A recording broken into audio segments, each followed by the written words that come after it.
Quelle soirée on vous prépare sur la chaîne L'équipe, ça va être énorme, énorme comme le début de mondial de Kylian Mbappé, Raphaël. Il s'est offert un nouveau doublé après celui face au Sénégal. Cette nuit face à l'Irak, sur les 8 tirs qu'il a tentés, il a créé 2 occasions. Et stat très intéressante, il a récupéré 6 ballons, il a été au pressing, il a été gratté des ballons. Kylian Mbappé, hier, il a reçu la note de 8 sur 10. Bon, on regarde vos appréciations. Pour Benoît, il est en mission.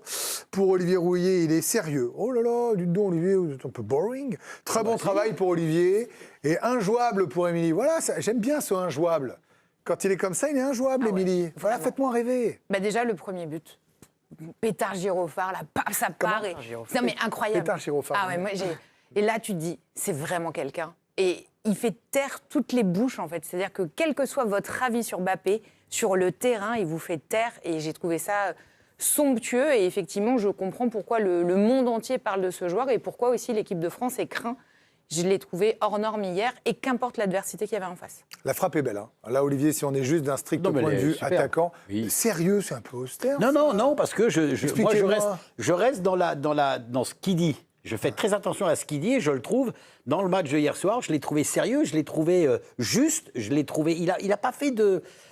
comment vous dire, du bling-bling, vous voyez. Il a fait des choses justes, simples, efficaces. Alors, je te rejoins, c'est parfait tout ce que tu as dit, mais il est sérieux, quoi. Il est... Alors, comme impliqué, vous voulez dire aussi? Ouais, mais complètement. Mais ça rejoint ce que dit Eben quand il est dans une mission, et c'est vraiment le cas. Ouais. Moi, je suis pas un fan absolu, hein, mais il m'épate.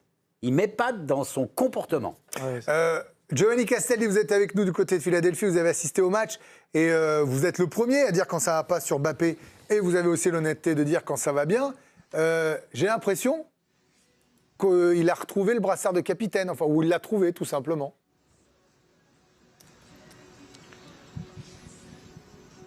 Ah oui, honnêtement, Greg, sur ce qu'a évoqué Olivier il y a quelques instants, je suis tout à fait d'accord avec lui. Il a gommé toutes les facéties qui sont parfois inutiles dans son jeu et qui peuvent crisper et agacer. Et surtout, ce qui me bluffe, c'est son implication au quotidien dans le groupe.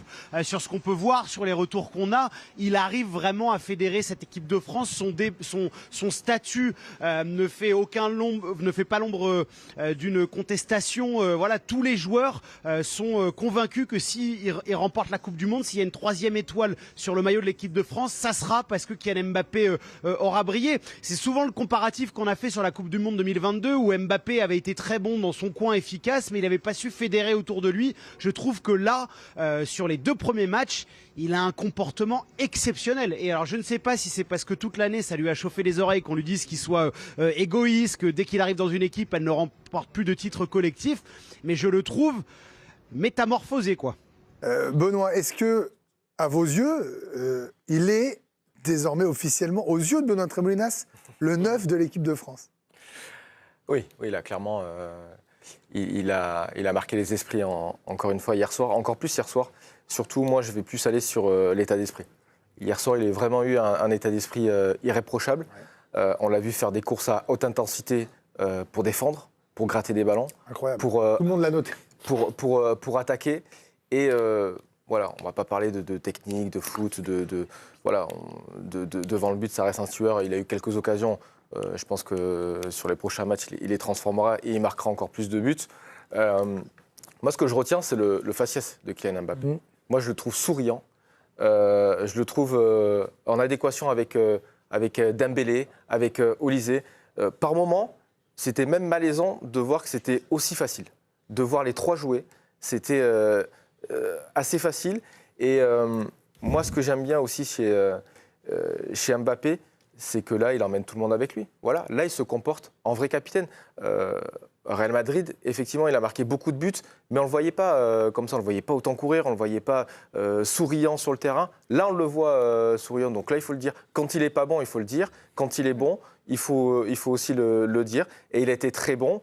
Et s'il continue comme ça, l'équipe de France, forcément, peut aller très loin. Il a ses lieutenants avec lui, que ce soit Dembélé et Olysée, on en parlera tout à l'heure. Mais c'est plutôt très positif pour l'équipe de France. Il est le numéro 1, il est le capitaine, il est le leader de cette équipe. Ah ouais, moi je suis à 100% d'accord avec ce que vient de dire Benoît. Franchement, dans son body language, mais sur plein de détails, même quand je le vois sortir du vestiaire, je le vois passer devant tout le monde et je le vois amener tout le monde, on sent qu'il a qu'il est vraiment le leader d'une équipe, quoi. Là, vraiment, il pense collectif constamment. Il assume ce statut de leader. Et puis, ce qui est fou, c'est qu'en fait, plus la scène est grande et on a l'impression que plus il est à l'aise, quoi. Là, il est en mondiovision et on sent qu'il adore ça dans tout. Et on retrouve même l'ancien Kylian Mbappé. Quand à la 89e, il s'amène le ballon et il tape un sprint.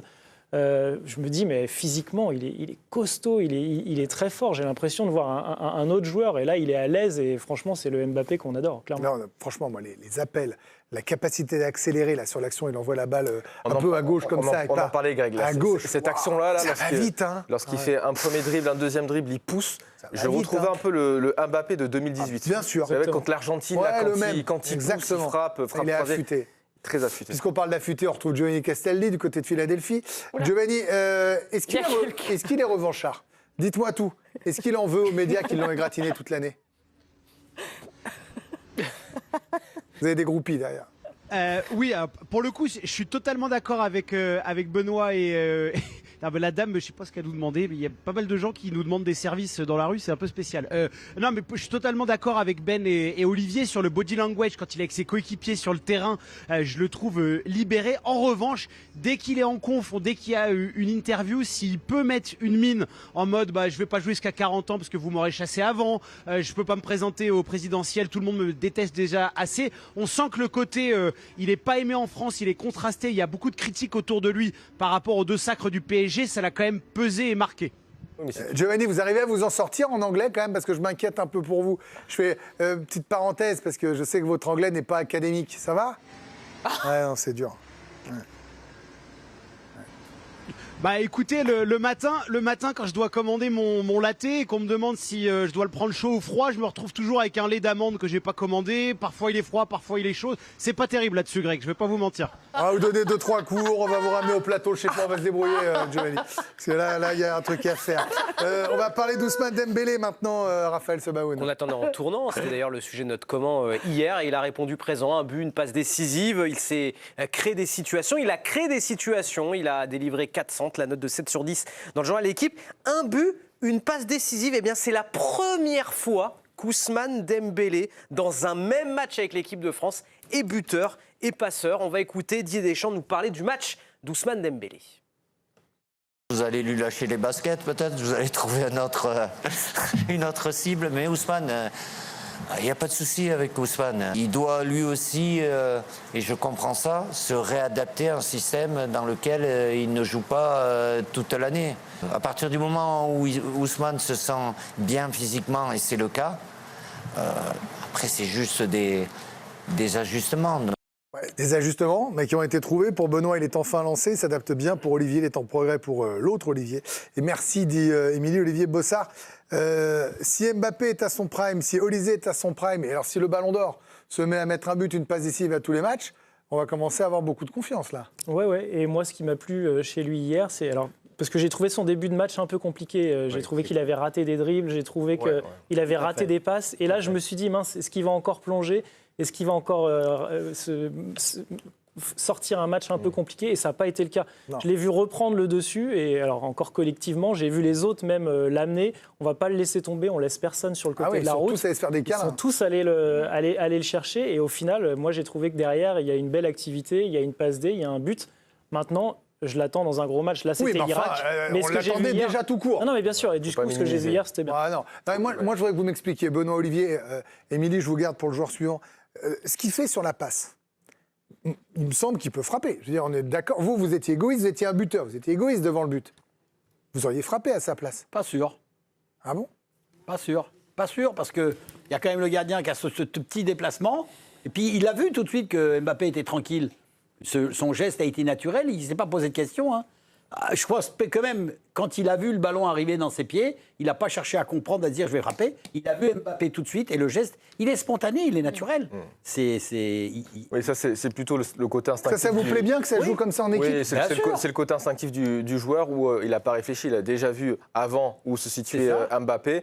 Voilà, il a décalé. Après, je pense que. Vous le dites, CR7, il la frappe. Voilà, moi, voilà. Oui, c'est pas un reproche. Oui, mais CR7, c'est pas un reproche, c'est une réalité Dembélé. statistique. Mais CR7, c'est pas Dembélé. Ouais, Dembélé n'a pas la même mentalité. Ah non, mais attendez, les gars, on n'y est pas là. CR7, il... Engueulez pas, Olivier. Non, mais CR7, il se pose même pas la question. Mais parce que des fois, il frappe du poteau de corner. Donc, il va pas se poser la question. Non, mais sans parler de CR7, je pense qu'il y a peut-être un attaquant sur deux qui aurait frappé. Après, juste pour faire court sur Ousmane Dembélé, je ne suis pas forcément d'accord avec toi, Olivier, sur la lecture du début de match. Moi, j'étais même content qu'il ose. Et même s'il ratait, il continuait. Ouais. Il continuait. Et Ousmane Dembélé, quand il continue, était branché, même s'il se fait prendre le ballon, même si par moment, techniquement, c'était pas bon, c'est pas grave. Et là, on sait qu'il va faire un grand match.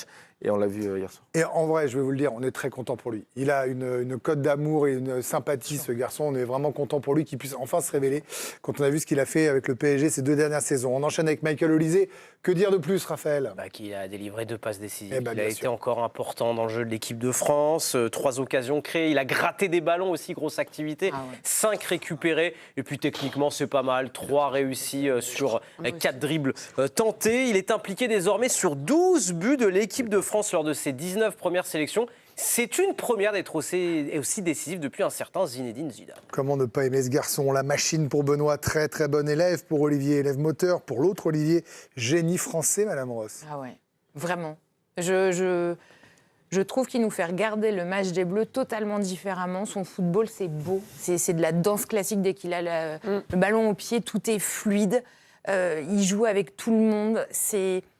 Il m'impressionne vraiment. Je suis tellement fière qu'on l'ait en bleu et de voir le capital. C'est pour ça que j'ai mis génie français aussi en petit clin d'œil par rapport à ce qu'on disait de Mbappé. Vous avez compris ? Dans le sens, je vous explique, Non, on mais- ne sait jamais. Ok, Il n'y a ok. pas d'astérix au bout, je préfère être claire. Au cas où on serait con.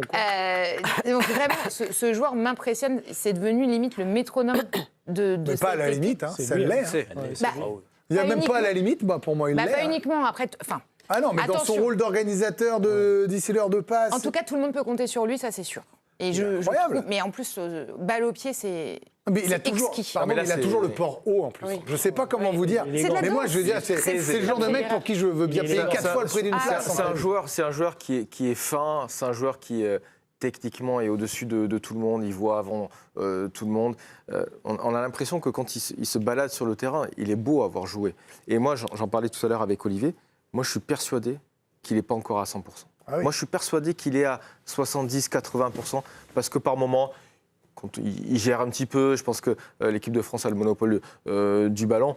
Mais ce qu'il fait, c'est incroyable, c'est exceptionnel. Giovanni, avant le latte froid, un mot sur Olise. Benoît disait qu'il n'était pas encore à 100% de son potentiel. C'est effrayant pour les autres. Vous êtes d'accord ? Ah, oui, je suis d'accord avec Benoît dans le sens où on a tous ce match en mémoire au Parc des Princes avec le Bayern face au Paris Saint-Germain. Là, il était pied au plancher et voilà, on voit qu'il y a encore de la marge par rapport à ce qui se passe en équipe de France. Ce que j'aime avec Michael Olise, c'est qu'il symbolise quelque chose, c'est la notion de plaisir. Et il met beaucoup de liens entre Mbappé et Ousmane Dembélé. Je veux pas exclure le quatrième comparse de l'attaque, mais c'est vrai que la relation technique entre les trois, ils se recherchent et il n'y a pas de geste superflu. Ils portent pas trop le ballon. Du coup, tout est fluide et par conséquent il y a ça impulse, je trouve, chez les deux autres camarades Mbappé et Dembélé, une volonté de combiner, de se trouver, et je pense que quand il y a cet état d'esprit là, et on redevient quelque part un enfant qui a envie de jouer avec quelqu'un, c'est vrai, reconnaît vrai, et ils ont envie de combiner et c'est lui qui impulse tout ça, donc c'est essentiel à l'équipe de France. Oui, non, mais c'est pour confirmer ce que dit Joe. Hein. Moi, je trouve que si Mbappé, il est aussi bon et s'il est aussi libéré, qu'il nous le démontre sur le terrain, c'est en grande partie Bien grâce à sûr. Olise. Ça, c'est Bien sûr. une évidence. Tu vois, parce que même avec Non, Griezmann... mais il n'y a pas de jalousie en plus. Non, puis avec Griezmann, ça se passait bien et tout. Mais là, tu sens vraiment qu'il y a quelque chose. Ah, c'est pas il y a la un même- feeling. Tu sens qu'il y a une connexion supérieure. Non, mais je dis pas. Non, mais dans la relation. C'est au-dessus. Et Parce dans que- la relation. Parce qu'à l'inverse, Kylian Mbappé aurait pu avoir une passe décisive où il décale Olise et il met ce petit ballon Ouais. sur la barre qui était, moment. c'était un bijou fantastique. On sent que la relation entre les trois est en train de Elle est saine, de puis elle est prendre. saine, elle est bonne, elle est est limpide, elle est claire. C'est ça qui fait la différence. Et on termine avec Manu Koné, Raphaël. Oui, Manu Koné, qui a une grosse activité au milieu de terrain. Il remplaçait numériquement dans le 11 de départ Aurélien Tchouaméni. Des passes vers l'avant, 16 passes dans le dernier tiers. Il a été bon dans les duels, dans les tacles également. Il a gratté des ballons. Voilà pour Manu Koné. 5, c'est un peu léger. Bon, enfin, on n'est pas au stade, on n'a pas toujours les mêmes accords. Mais moi, je trouve qu'il a fait un très bon match. Très sérieux, élève très sérieux, efficace. Vous voyez, non, mais comme quoi on n'a pas les mêmes perceptions au stade, pas au stade. Olivier, Ouais, c'est vrai. la question qu'on se pose, je ne vais pas revenir sur son match, qu'il sache jouer au foot, on savait. Qu'il soit bon en bleu, on savait. Est-ce qu'il est capable de passer de Tchouaméni ? Et ben moi, je le trouve plus convaincant que Tchouaméni parce qu'il est davantage capable de se projeter, davantage capable de protéger sa défense. Je le trouve meilleur dans un milieu à deux que Tchouaméni. J'ai l'impression qu'il est plus adapté aux exigences tactiques et techniques que Didier Deschamps. En gros, pour les 4 de devant, c'est mieux Manu Koné ? Ouais, je trouve qu'on est plus à l'aise et plus serein avec lui. Ouais. Et Après, je trouve que c'est quelqu'un qui se fait un peu plus mal que c'est Tchouaméni. court. C'est quelqu'un qui est très mobile et qui se projette vite vers l'avant. Il met beaucoup d'agressivité. Après, c'était l'Irak. Il faut aussi voir face à une nation qui est. On a compris que c'est le numéro 3 dans la hiérarchie des milieux et que c'est le premier qui rentre c'est là-dedans, rassurant de c'est savoir lui. qu'il quoi. est comme ça. On est d'accord. Et on termine avec vous, Kaïm Akali, avec un bel hommage de quelqu'un qui ne rend pas souvent hommage. Oui, exactement. J'avais envie de rendre ça positif. C'est Zlatan Ibrahimovic qui a encensé Didier Deschamps hier après la rencontre. Donc, vous le savez, en ce moment, il est consultant pour la chaîne Fox Sports. Et l'ex-légende du PSG a exprimé son immense respect pour notre sélectionneur bleu qui continue de l'impressionner après tant d'années à la tête de l'équipe de France. D'abord, il revient sur cette rareté de voir un tacticien exceller sur un banc après l'avoir fait sur la pelouse. Il y a peu d'incroyables joueurs qui ont été aussi des incroyables coachs, mais aussi sur ce qu'il arrive à faire à l'heure actuelle avec toutes ces stars. Les gens pensent que c'est facile parce qu'il a beaucoup de stars sur le terrain. Mais ce n'est pas facile. Il y a tellement de choses autour qu'il faut diriger, avoir le contrôle. Il attrape toujours les trophées. Et quand il ne les décroche pas, il reste parmi les meilleurs, au top. Il rate le dernier match. Il n'a pas tort dans son analyse. Didier Deschamps, toujours au top. En tout cas, il peut continuer de l'impressionner encore puisqu'on a validé le billet pour les 16e de finale.